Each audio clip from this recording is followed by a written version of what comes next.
श्रीमद् भगवद गीता के अनसुने रहस्य।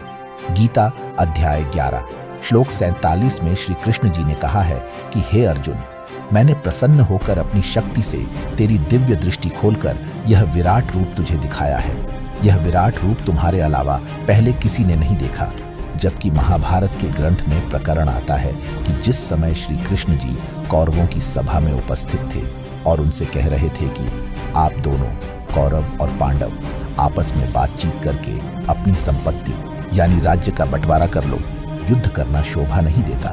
पांडवों ने कहा कि हमें 5 गांव दे दो, हम उन्हीं से निर्वाह कर लेंगे। दुर्योधन ने यह भी मांग नहीं मानी और कहा कि पांडवों के लिए सुई की नोक के समान भी राज्य नहीं है, युद्ध करके ले सकते हैं। इस बात से श्री कृष्ण भगवान बहुत क्रोधित हो गए तथा दुर्योधन से कहा कि तू पृथ्वी के नाश के लिए जन्मा है, कुल नाश करके मानेगा।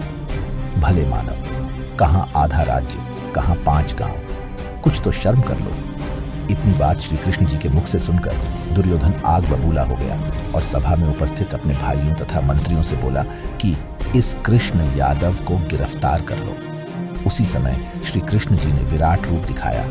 सभा में उपस्थित सर्व सभासद उस विराट रूप को देखकर भयभीत होकर कुर्सियों के नीचे छिप गए। कुछ आंखों पर हाथ रखकर जमीन पर गिर गए। श्री कृष्ण जी सभा छोड़कर चले गए तथा अपना विराट रूप समाप्त कर दिया।